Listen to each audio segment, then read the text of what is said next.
Awakening Your Everyday Wisdom, video number 7A, Physical and Mental Health. This video is going to offer a few checklists so that you can assess your own level of health and maybe look at ways that you might want to improve your health.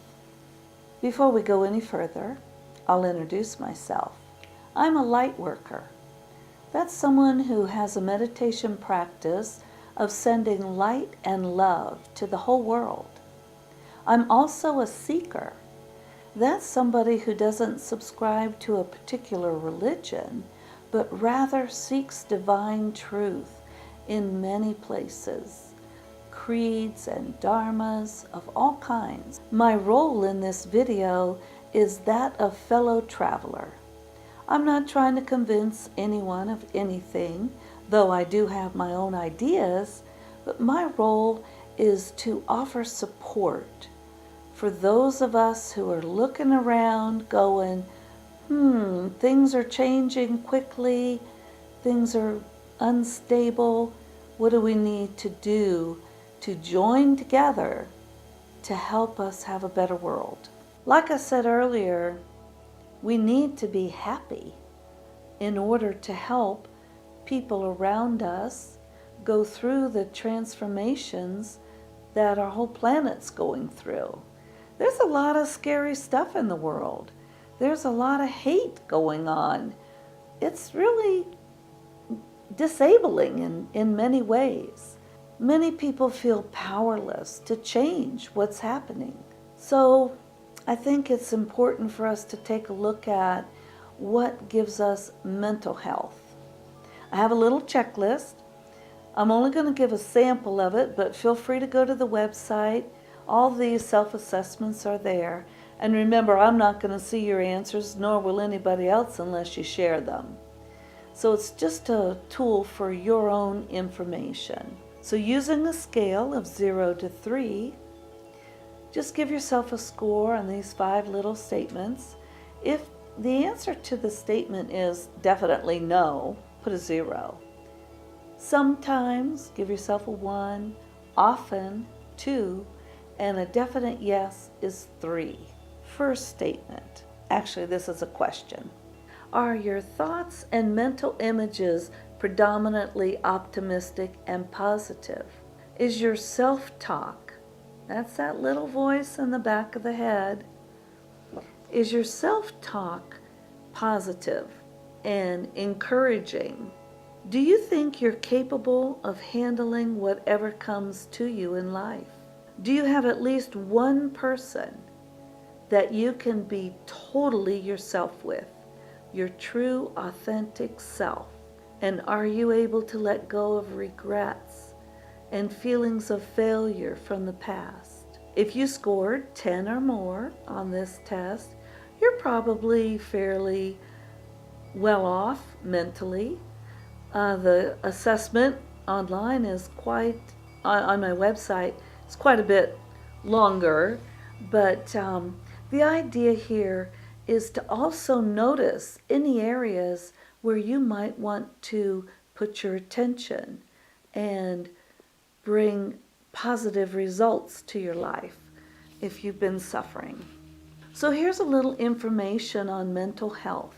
Mental Health of America celebrates May as the Mental Health Month.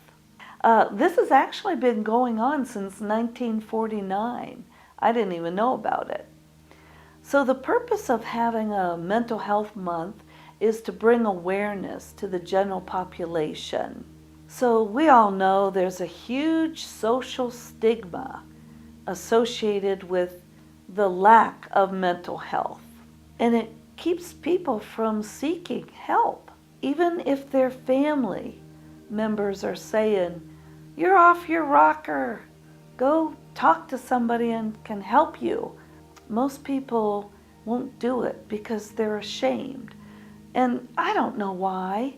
Mental health, physical health, why would we be ashamed to be mentally healthy but not ashamed to get counseling on weight issues? Yeah, doesn't make sense to me.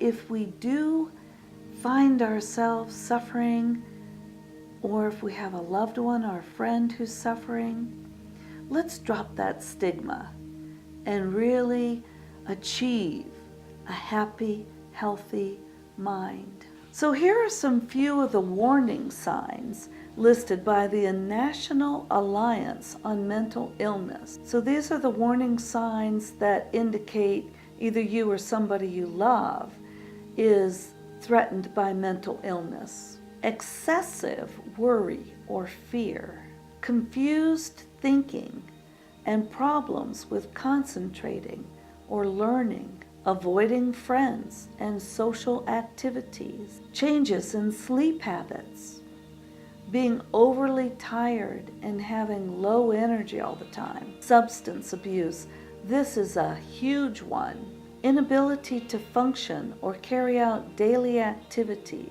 and thoughts of suicide. So what are some ways to be more mentally healthy? First and foremost is to train your self-talk. Train that little voice in the head. And I first started doing this by saying, cancel that thought. Whenever I would have a negative thought, especially if I was dwelling on something and going down, down, down, I would say, whoa, we're not going there. And I would change my mind. One thing to do is have 5 or 6 fallbacks, such as one of mine, I'll share with you, is picturing little baby ducks on a gentle pond. That helps me become more positive in my self-talk. And you can come up with several, but have them available so that when that dark voice in the head starts condemning you or convincing you that you're failing, stop it. Think of something else. Another way is certainly to let go of the past, heal the past, bless the past, thank the past for teaching you all that it did, but say to yourself, the past is not my present. The past is not my future. And draw nice, clear lines between what has occurred before this moment and allow that to be in the past. Actually, life only occurs in the present moment. It doesn't occur in the past or the future. So why we allow the past to drag us around, I'm not quite sure, but we do. It's a common thing. Another one is to find ways to bring joy into your life. Laughter's the best medicine. Have a few jokes that you really, really like that just make you get a belly roar. And think of those jokes. Or think of a funny incident. I'll tell you one that I fall back on. And to me, this is hilarious. You might not think so, but I'll share it anyhow. So my friend and I were at a party, and it was an afternoon event, and we were at a lake, and people were taking turns riding the little jet ski, wave rider kind of things. And she and I were sitting on the bench waiting for our turn, and she pulls out her stuff and starts going like this, all around her face and up around her nose. And I'm looking at her, and she realized that she thought she had her chapstick, but what she had was her red lipstick. So she's sitting there going like this, trying to get all of it, and she would always put her chapstick up around her nose where it gets a little chafed. We laughed for probably 20 minutes over that. So if I ever get down or start going into the humdrum, doldrums, self-condemnation mode, I remember my friend. All right. So find little things that you can think of when you notice that your thoughts are getting too dark. Another thing, talk with somebody who won't judge you. Find somebody who can listen to what is actually going on in your world and have empathy with you, not support you to stay there. You know, you don't want somebody to say, oh yeah, oh that's terrible, oh, you know, pretty soon you're both depressed.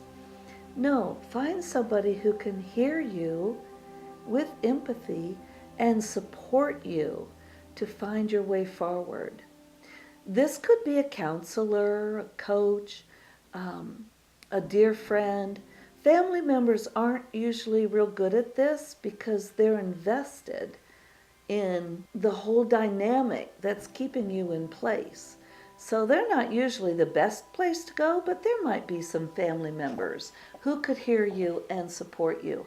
The main thing is to share your world.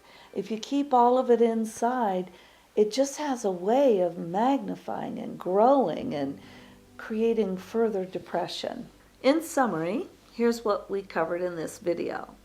Started with some definitions, then I went into why I think it's important that we need to be strong in body and mind. And then I looked at a few checklists. I offered a few checklists. These are just samples. The full checklist, like I said, are on my website. But these are some samples just to help you do a little check-in with yourself. Am I healthy in body and mind?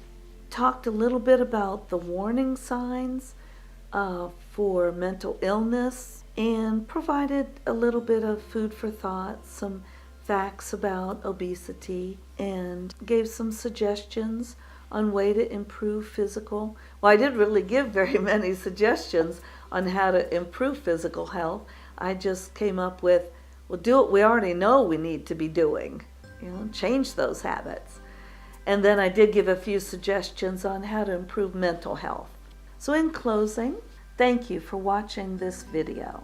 If you're feeling less than optimal in your physical or mental health, there are lots of things you can do, and there are lots of people who can help you. You have all the everyday wisdom you need to design and follow a path to your highest state of being. One way to tap into this wisdom, of course, is through meditation and prayer. I highly recommend it. So please do take care of yourself. Thank you. And if you'd like to stay tuned a little longer, I'm going to offer a few affirmations and some messages. And then at the end, we'll do some yoga breathing exercises that help clear the mind and lift the body energy. I'd love to have your feedback on this video, so please feel free to join the blog on my website and leave your comments. And if you enjoyed the video, please click on the like button. Thank you. Affirmations. I am healthy in all ways. My mind and my body operate in perfect harmony. All is well in my world. Messages. You can be healthy for a long, long time. It doesn't take willpower. It just takes the will to become a little healthier each day. You deserve to take time for yourself. Namaste.